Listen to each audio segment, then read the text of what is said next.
Beach resort na itinayo sa gitna ng mga chocolate hills sa Bohol, nulan ng samot-saring pambabatikos. Ang buong kwento, isusunod na.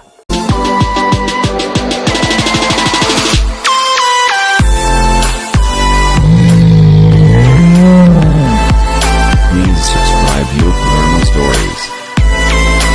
Viral ngayon sa social media ang isang post ng isang vlogger kung saan ipiniture nito ang isang magandang beach resort na itinayo sa gitna ng mga chocolate hills sa Bohol. Pinulan ito ng mga pambabatikos sapagkat ayon sa mga netizens, unti-unti lang nitong sinisira ang ganda ng chocolate hills na isa pa man din sa mga 8 wonders of the world. Lungkot at galit ang mga naramdaman ng mga ito pagkat hindi dapat ito pinayagan ng mga namamahat sa probinsya ng Bohol. Narito ang ilan sa mga komento ng mga galit na netizens. I'm not amazed. Bakit pinayagan ng LGU ang ganito? Mawawalan na ang natural wonders ng lugar. Pinayagan ng DENR, patigisa sa Senado to. Sinira ang ganda ng chocolate hills, mas madami pa magbabalak gumawa niyan dahil nasimulan na. Eh ang pangit na. Bohol is UNESCO Geo Park, bakit pinayagan ng LGU magtayo dyan?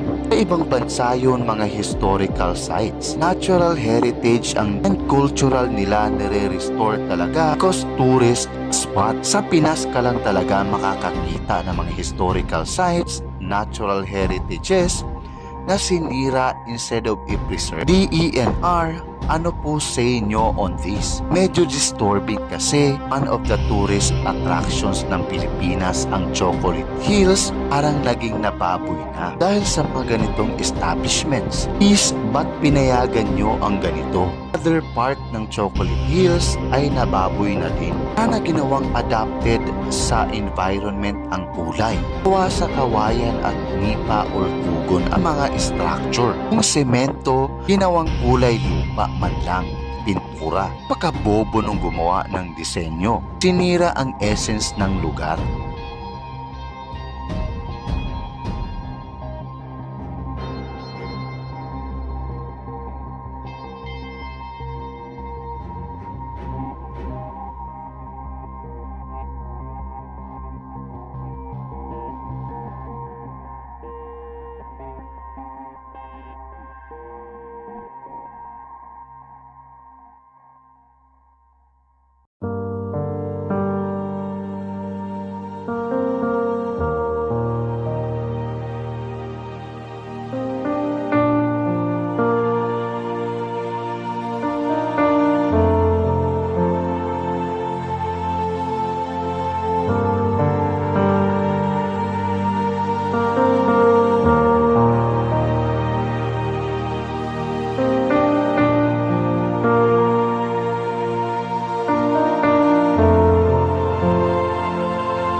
Ngayong araw, ipapakita ko sa inyo ang napakagandang resort sa Bohol at ito ang pinangalan ng The Captain Peak Garden and Resort. Bukod sa napakagandang resort na ito, ay maamis ka rin sa ganda dito dahil ang resort na ito ay ang katangi-tanging nag-iisang resort na nasa gitna mismo ng Chocolate Hills. Mayroon lamang silang entrance dito na 110 pesos at maaari ka nang mag-swimming sa kanilang napakagandang pool.